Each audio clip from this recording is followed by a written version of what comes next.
Ladies and gentlemen, good afternoon. Welcome to Q4 and FY21 earnings conference call of SVP Global Ventures Limited. This conference call may contain forward-looking statements about the company, which are based on the beliefs, opinions, and expectations of the company as on date of this call. These statements are not the guarantees of future performance and involve risks and uncertainties that are difficult to predict. As a reminder, all participant lines will be in the listen-only mode, and there will be an opportunity for you to ask questions after the presentation concludes. Should you need assistance during the conference call, please signal an operator by pressing star then zero on your touchtone phone. Please note that this conference is being recorded. I now hand the conference over to Major General O.P. Gulia, President of SVP Global Ventures Limited. Thank you, and over to you, sir. Thank you. Good evening, everyone, and welcome to our FY21 annual earnings conference call. I hope you all are keeping safe and healthy during these unprecedented times. Today on the call, I am joined by Mr. Prakash Sarogi, Executive Vice President of SVP Global Ventures, and Orient Capital, our investor relations partners. We have uploaded our investors deck, press release, and annual results on the stock exchanges and company website. I hope everybody had an opportunity to go through the same. Let me take you through the business scenario, our strategies of going forward, followed by operational and financial performance for quarter 4 and FY21. Post that, we will open the floor for questions and answers. The year gone by was a tough year because of the Black Swan event of COVID-19 across the globe, disturbing various businesses and environment around. We, however, navigated all the difficulties and have grown in pandemic year as well, despite loss of revenues and volumes in the first half of the year. We have been proactive in realigning our strategies and processes and bounced back in the latter half of the year and have grown by 78% in terms of total income for Q4 FY21 as compared to Q4 FY20.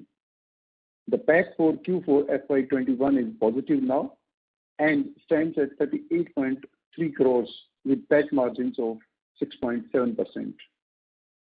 Let me speak on industry scenario now.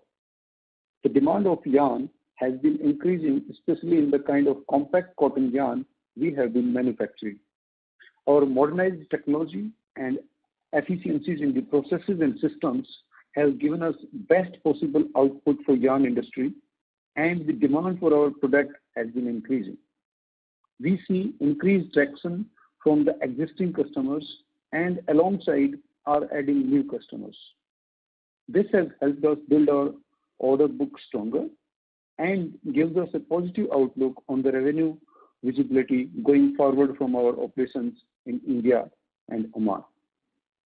We have been running at 95% plus capacities for the quarter gone by and are optimistic with demand scenario for our product and will be running at similar capacities.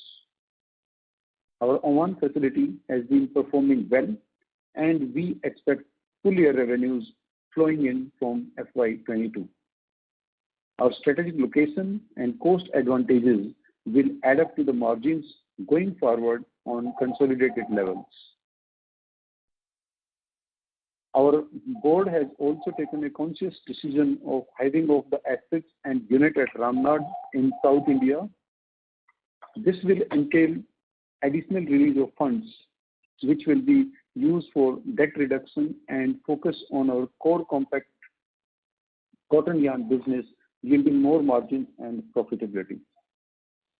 This will also entail release of working capital to focus on our high margin products. Our compact cotton yarn production for FY21 stood at 84% as compared to 75% in FY20.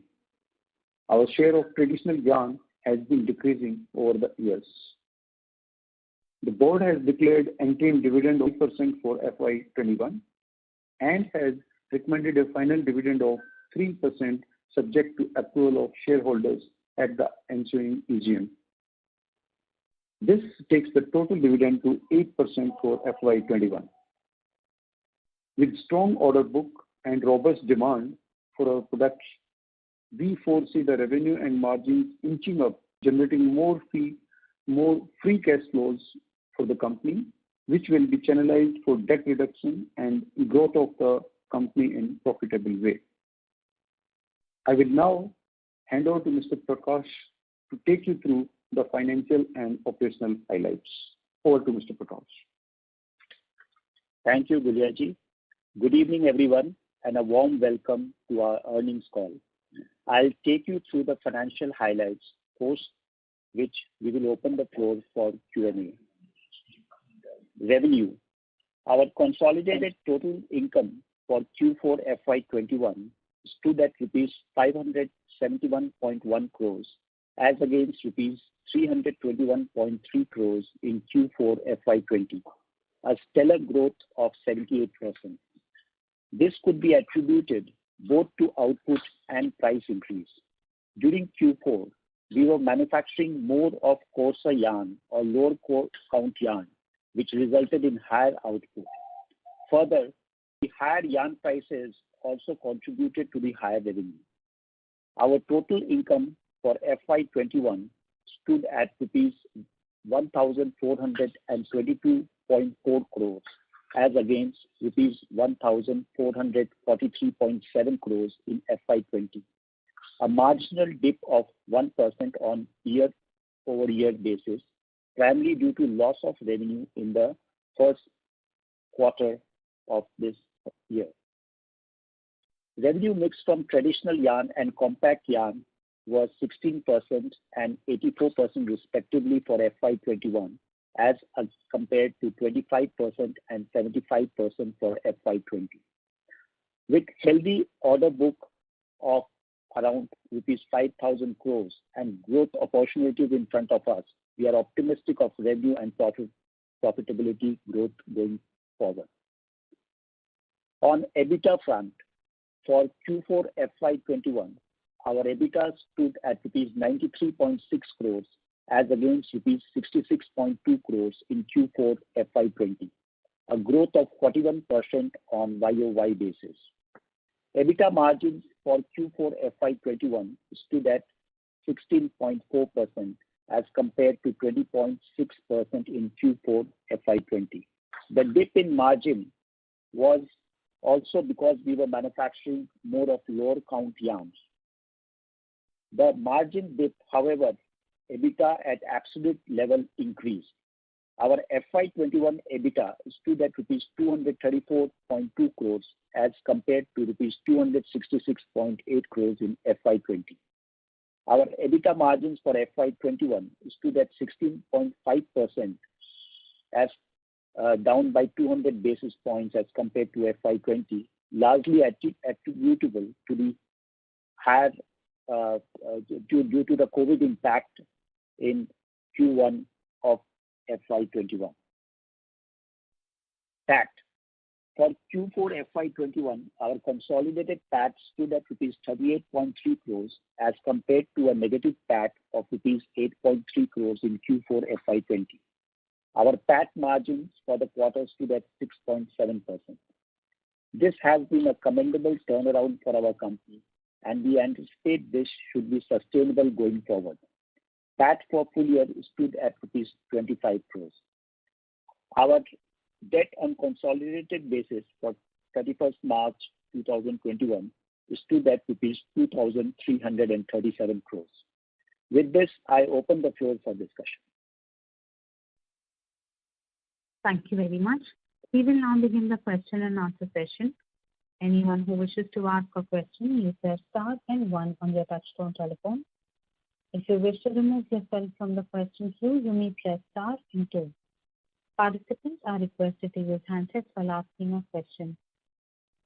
Ladies and gentlemen, we will wait for a moment while the question queue assembles.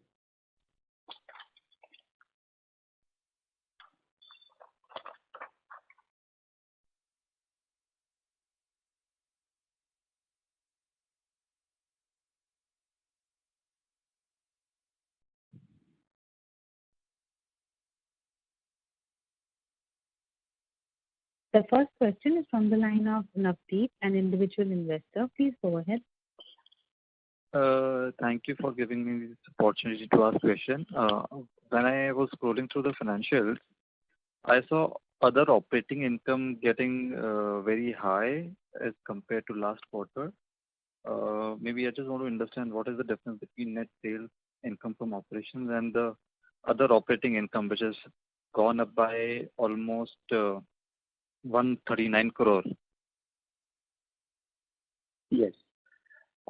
So basically, this other operating income is it denotes the negotiated discount from our suppliers, basically our raw material suppliers. So this includes not only for this quarter, it also includes for some previous quarters. So that is why it is significantly increasing in Q4, but it is part of total income. So it's part of the operating income. Okay, so if, as you said, it also includes of the previous quarters, what would be the impact for the current quarter itself, if you have that idea? So roughly, if you can say, like, if for a current quarter, it could be about 30%, 35% of that. Okay, and do we see this coming in the coming quarters also, or this is a one-time recognition of revenue? We have some sort of, the amounts may vary a little bit, but generally, we have these kind of discounts which we get from our suppliers. We are able to negotiate by our long-term relationships with them. So, yeah. So I can assume with your as in your statement that this is basically old provisions which were payable to suppliers, which are not due to them because they have waived it off, and I have booked those provisions or liabilities as income right now. It's not provisions. It's basically you could either take it as reducing by raw material costs. Okay. It is basically yeah. Understood. Thank you so much. That's all from my side. Thank you. A reminder to the participants, anyone who wishes to ask a question may press star and one now. The next question is from the line of Sanket Baheti from GC Ventures. Please go ahead. Yeah, hi sir. Thank you for the opportunity. A few questions from my side. Continuing on the previous question, you said that 30 to 35 crore, 30 to 35% of that 140 crores is of the current quarter. So that amounts to 42 crores. So what will be the amount for the previous quarter? Because then even if I take the similar amount, still the amount is quite high. So I'm not still able to get the clear picture on that amount of 140 crores. If you see, like for our, let's take a revenue for our full year. If you see our full year revenue, that is about 1,422 crores. And if you really look at raw material costs, that's one of the significant costs, almost contributing to 60% of the total cost.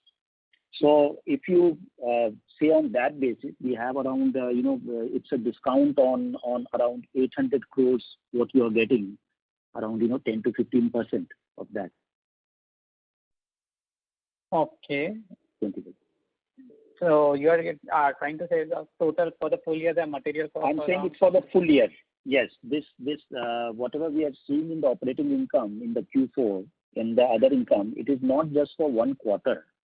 It is for the full year. So we'll have to see it with respect to the total income for that year. So what will be the amount out of the total 140 crores? Just you can give me that number. So you gave for the quarter at around 30-35%. So total, how much will be that out of the total? Yeah, so we can share more details with you, Sanket, outside the call. We'll be happy to give you the breakup. Okay. So in the opening remarks, you mentioned that the profitability was lower during the quarter because you manufactured the lower count yarn. So I just wanted Not profitability. I said that one is that the revenue was higher. Why the revenue was higher? Because one is that we did a lower count yarn because we manufacture based on the customer requirements. So we saw a higher demand of those count of yarn. So what happens when you do lower count, your production increases. With the same machines, your output increases, right? So Right. what I was trying to say is my revenue increase was on two counts. One is on the quantity what I produced, and second thing, the fourth quarter saw a very good yarn prices. The yarn prices increased significantly. So I also benefited from them.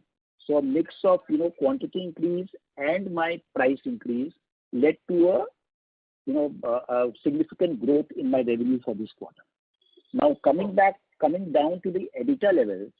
On the EBITDA front, definitely the margins for me on the coarser yarn is slightly less. So because of its higher contribution, you can say, in the overall sales, so my margin dipped a little bit, but the EBITDA, if you look at the absolute level, that has gone up. That is a good sign. And that has also, since the EBITDA at absolute level has gone up, it has also resulted in a positive PAT for me. Okay. So The is it fair to profitability has say improved actually. Okay. Yeah. So is it fair to say the decrease in the gross profit on a Q-on-Q basis was because of the contribution of coarser yarn was higher during the quarter? Yes. So not in the gross margin. Look, gross margin again, as I just explained previously, that there is also this negotiated discount from customers. So it may not appropriately reflect that way how it is showing. So basically, because that is again reducing my raw material cost to some extent. Okay. And the requirement of raw material will also be lower in those counts. The requirement of raw material will not be lower. I wouldn't say that, but it is like it is a mix between the output and the price. So the output increases, but like to give you an example, like a 40 count yarn, if I'm doing a 40 count yarn, that is commanding a price of say 340 rupees today. Maybe if I do a 30 count yarn, that will come down to maybe 290, 300 rupees or something like that. So it varies based on that. But my output of 30 count yarn will be much higher. Correct. And the gross profit on 30 count and 40 count will be there will be a difference in those, or it will be compensated by volume. No, gross margin will not change because of that. It's only The volume will compensate. It's only the sales. Yeah. Sorry. Okay. Sorry, I'm sorry about that. The gross margins, of course, because look, the impact will be the gross margin will change because the sale prices is decreasing basically. Gross margin will have a slight impact due to that as well. And so can you explain the employee cost of 27 crore during the quarter? Yes. So basically, this is basically on account of our increased Oman operations. So there, as we all know, that we are scaling up the Oman phase 1 operations, and we are also starting the garmenting unit. So the employee cost is basically reflects the additional people whom we have already trained. We had already disclosed earlier that we are training around 1,000 Omani women. So some portion of them have also joined us in full employment, and who are being used for the enhanced operations and also for the garmenting units. So the increase denotes that. So basically, to answer your question, yes, this will be continuing forward. So is it fair to assume that from next quarter onwards, this number will be in this range only? Yes, around 27 crores? That's right. Okay. And sir, can you just give us the CWIP, the work in progress is mainly related to Oman phase 1 operation? Yes, that's right. So basically what has happened, yes. So basically right now, whatever the capex you already see, which is there in the PPE, that is primarily the rotors units capex. The spindles unit capex is still reflecting right now in CWIP. Plus, there is some additional capex which we have done on the garmenting side. So that is always coming in CWIP right now. So that's why you see a slight increase in the CWIP during the year. Okay. So two more questions from my side. One, what is the timeline for the phase 1 completion at Oman? And second, and how soon we are timeline for the closure of the South plant? Just two questions from my side. Yeah. So basically, Oman phase 1 Sanket, we are on it. Everything is on. I think what we are expecting that we should be scaling up the operations by July 31st if the visa restrictions and lockdown related restrictions are taken off. So immediately after that, once our engineers are able to travel, so we will be able to scale up the Oman operations. So July 31st is what currently we are looking. You see, Sanket, what happens, 57% has already been installed and 33% of the capacity which has been erected. However, the engineer has to go finally and see that they are not allowing us to operate it. And the engineers are not able to go just because of this pandemic and lockdown. So the day it opens, which we are expecting now anytime, and then it will take around 15 days to certify this, that the machines can start working. So this is why we are looking at by end of the month. So just on this, so we have already operationalized 75,000 spindles, and the balance 75 is pending, or the entire spindle in Oman phase 1 is pending? No, we have already. Yeah, continue. Yeah. Okay. So we have right now we have already operationalized 75,000 spindles. Remaining 75,000 spindles is being around 75,000 spindles is being scaled up. So basically, what will happen once we are able to fully scale up? So we could see addition to the production of around 13 to 14,000 tons per annum, and additional revenue of around 350 to 375 crores annually. Okay. Once for this, the balance 75,000 spindle you are talking. Yes, that's right. Okay. And so this will be the incremental revenue that is yet to come from Oman because of the phase 1 operation. Rest everything is captured mostly in the Q4 numbers. Yes, that's right. Okay. That's right.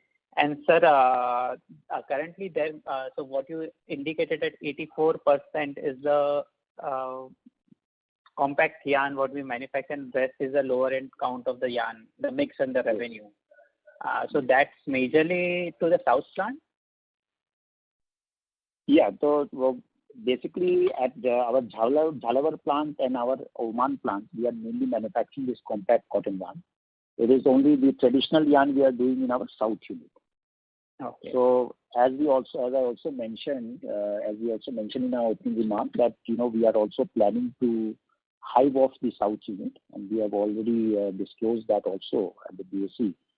So basically, our business focus is currently to focus more on business strategies, focus more on compact cotton yarn, and our unit at South are like very old units manufacturing traditional yarn, where the EBITDA margins are much lower, and further, there is a working capital debt also.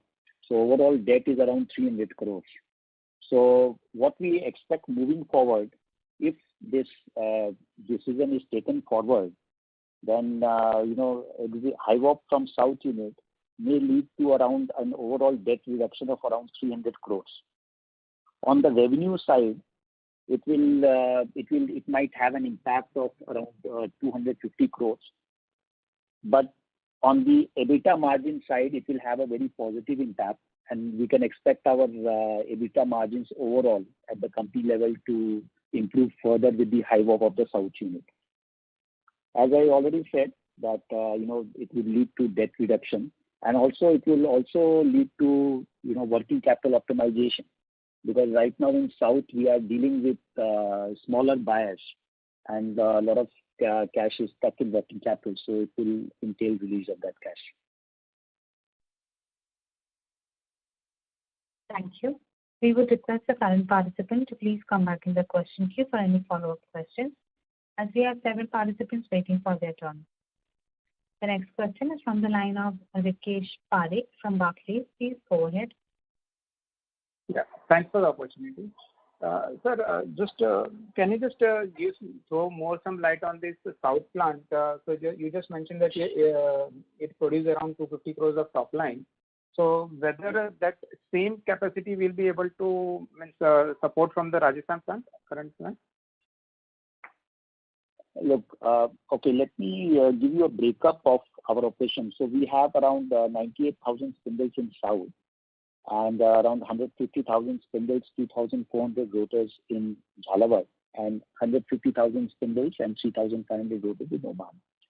So now what will happen, basically what we are doing right now, South operations, as I mentioned, we are having a top line of, we see that the top line might go down by 250 crores when we hive it off, right? But the margins in South is lower than our compact cotton yarn margins. So right now, as you see at a company level also, we have done 16.4% in Q4. This could have been, we believe that this could have been much higher if we take it excluding the South unit. So the South unit, because it's doing traditional yarn, it's a drag on the margins. So what we see, once we hive off, the margin, though the revenue would slightly decrease, the margins would improve, and also the debt would immediately go down by 300 crores. And further, our working capital cycle days would also improve. Now, again, this would not be compensated by the Jhalawar unit, but what will happen that, we are already scaling up our operations in Oman. So whatever the revenue is going down, that will be more than compensated by the incremental revenue expected from the scale up of Oman operations. Okay. So as I mentioned earlier, that from Oman we are expecting around 300 to 375 crores revenue addition. So that will take care of the reduction in revenue due to exit from South.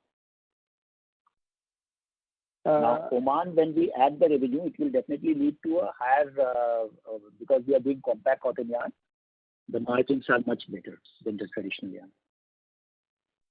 Okay, got it. And sir, you mentioned that that will reduce by 300 crores. So can I assume that roughly the value of the assets over there will be around, you estimated around 300 crores over there?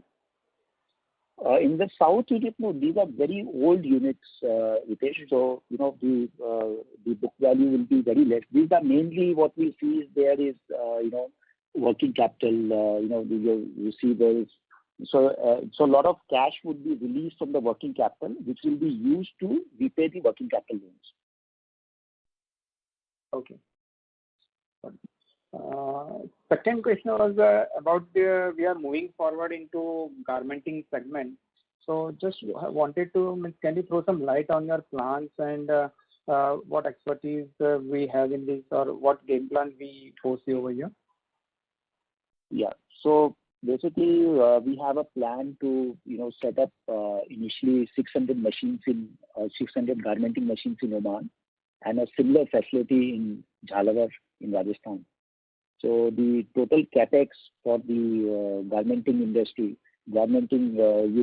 is 90 crores in Oman and 90 crores in Rajasthan. So total of 180 crores. Out of this, we are planning to do the project in phases. Like, first 6 months we focus on 200 machines. Then next 6 months again we add another 200 machines and so on. That's the way how we plan to do it. We plan to do it on a B2B basis initially. And then, see that, move into more into own brand, online presence, B2C segment, online merchandise and things like that. So that is how we propose to do. In Oman, if you look like, there is, we are the only textile industry there, doing yarn. So, and we see a huge local demand itself there in Oman for our products. Other than that, from there, we'll also be catering to the US markets and European markets. And similarly for the Indian unit, we'll be catering to the Indian demand and also exploring viable exports. Mm-hmm.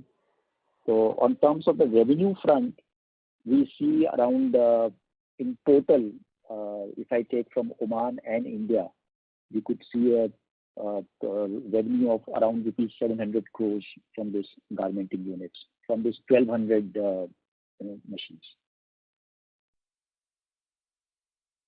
Thank you. We would request the current participant to please come back in the question queue for any follow-up questions. The next question is from the line of Nirmal Shah from Seraphic Management. Please go.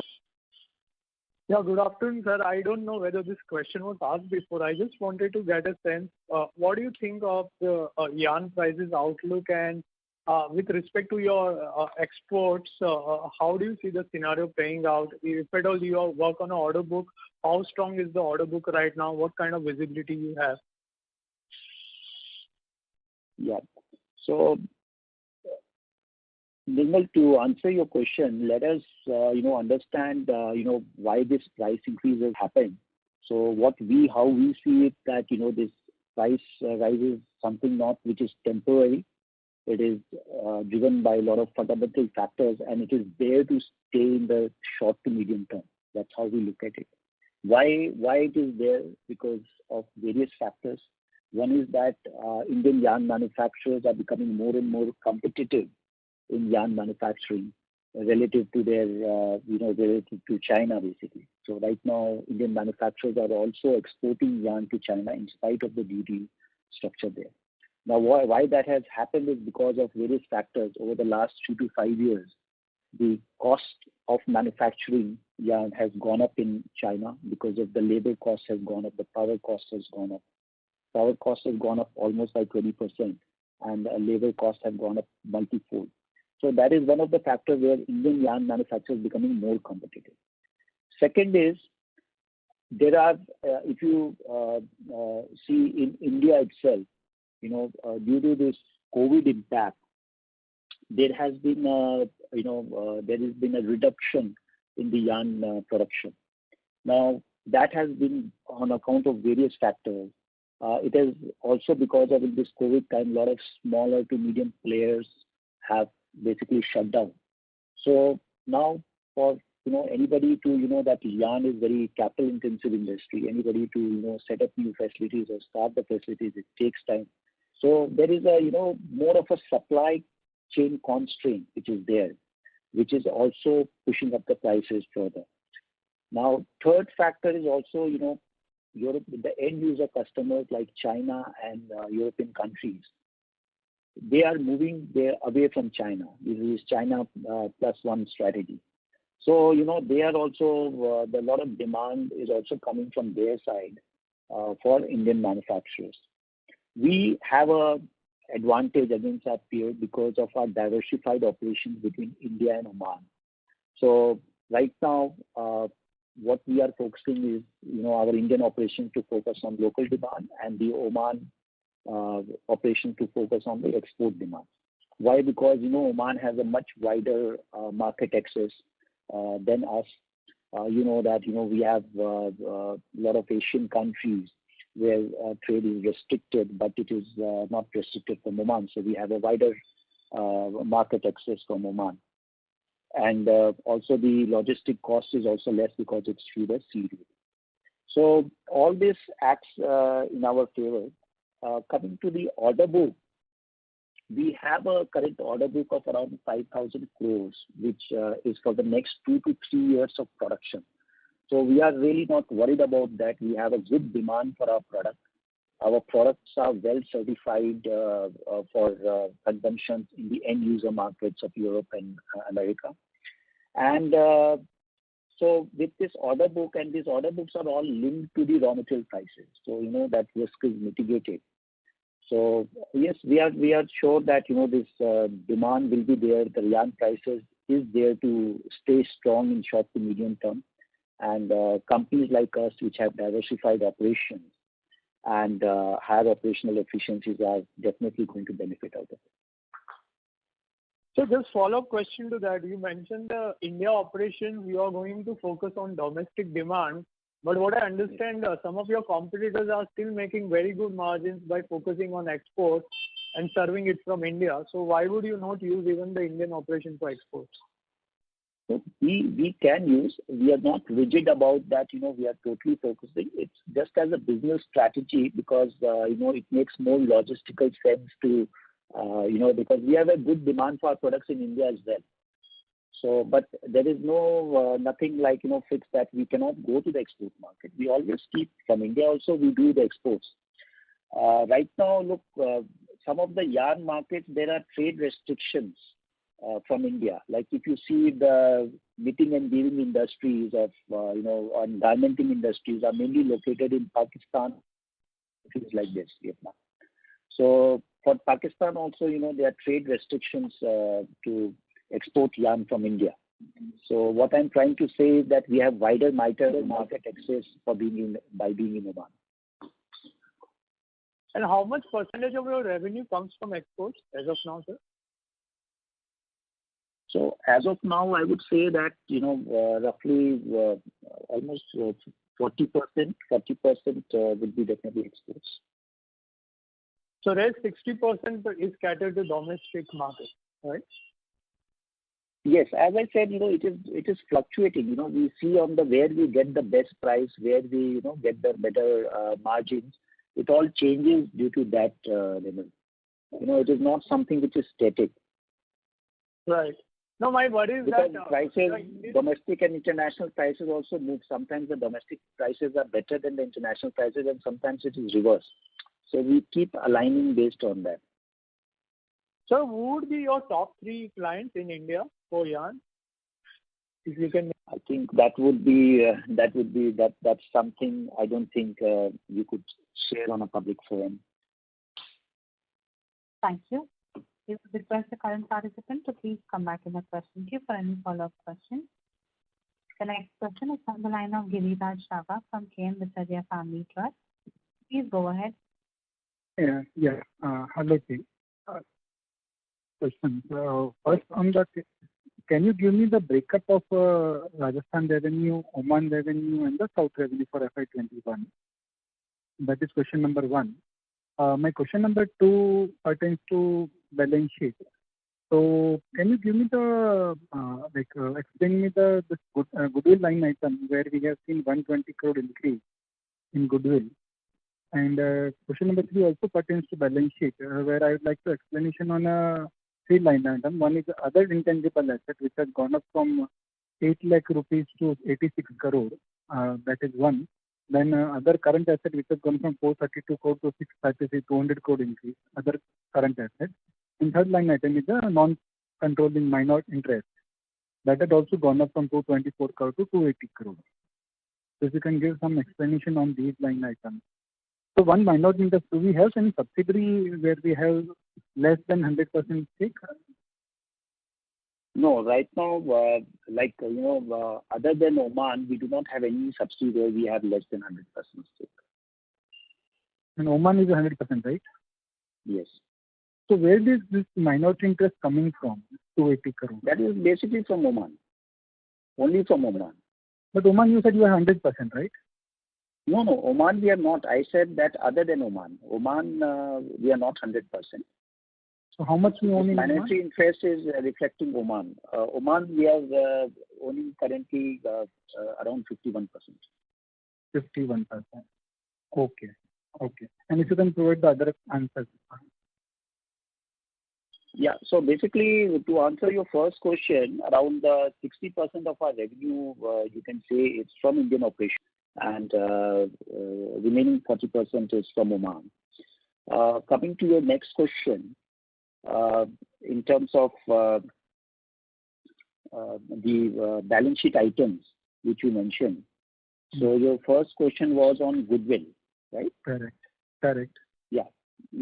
So basically, this goodwill is actually reflecting the increase in investments in subsidiaries, and it's an effect of the consolidation of accounts. So it's not something like a revaluation or anything like that. So it is, when we are consolidating our subsidiary accounts, it's a result of that. I'm sorry, can you explain a bit more? And how much investment we have made in, let's say, FY21? It's more of an accounting, from a consolidation of account, you either have capital retention reserve or you have a goodwill which comes, when you consolidate the accounts. So this is mainly reflecting that. It is, what I mean to say is that it is not something arising out of a revaluation of assets. So it's an accounting impact of the consolidation of accounts. No, but we have made an entry in cash flow also. If I look at the cash flow line item, we had shown 119 crore of cash outflow. Yeah, so that is reflecting, as I said, that is reflecting increase in investment in our subsidiaries. So we had basically within our step-down subsidiaries, we had subsidiaries there, the investments were not 100%. So we increased it to 100%, so it was a result of that. Okay. But as of 31st March, now we are owning 100% in all the subsidiaries. Okay. Except Oman, as I mentioned. Okay. Intangible, other intangible assets? Yeah. So other intangible assets are basically, this is arising out of arising from Oman. So basically, what has happened is there's, under this IFRS 16, we have moved out this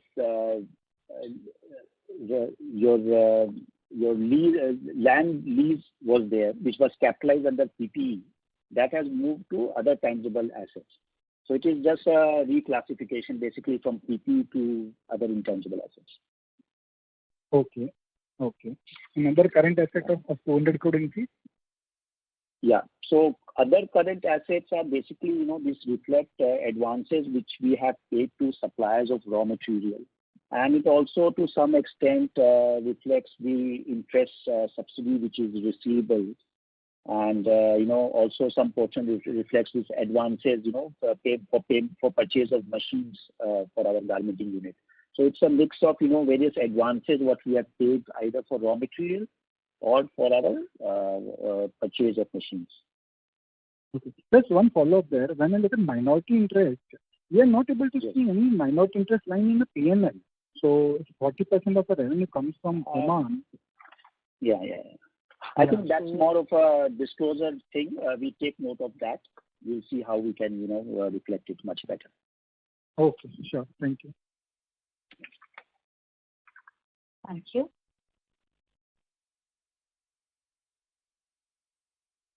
The next question is from the line of Nishant Jain from Pioneer Invest Corp. Please go ahead. Hello, sir. I'm audible. Hi. So my first question is regarding your garment revenue. So you said that 700 crore will be coming from this garment business from 1,200 machines. Can you give us which year this revenue will come? Right now we have just started. I'm not able to give you an immediate timeline, but we what I can tell you is that yes, we have started on that unit, and it is totally equity funded. So we are expecting to see some setup definitely in this FY 21-22, and then gradually we'll be scaling it up to full capacity what we propose to. Okay. So, and other question is regarding your South operation, which you're going to shut down. I mean, you're on the highway top. So you said the 300 crores will be released from that business. So can you give me a bifurcation? What will be the working capital and what will be the numbers? The cash coming from the assets and what will be the cash coming in from the working capital? Yeah, so basically, we not realize 300 crores. I'm not saying that. I'm saying that, the realizations from the cash stuck in the working capital will be used to repay the working capital loans. So basically, our overall debt would go down at a consolidated level. It will go down by 300 crores. So that is the kind of, debt which is there currently in the South unit, which would be hived off, Okay, so you mean, whatever cash will be getting, the liquidity will be getting from this South unit, the entire thing will be get out on the South debt only. Yes. So that will. We'll also have some, definitely, the where the South plant is there is land and other infrastructure. But right now we are not estimating anything for that. But of course, that will also, give us some realizations. But it's difficult to estimate at this point in time. Okay, sir. Thank you, sir. That's it. Yeah. Thank you. Due to time constraints, that was the last question. I would now like to hand the conference over to the management for closing comments.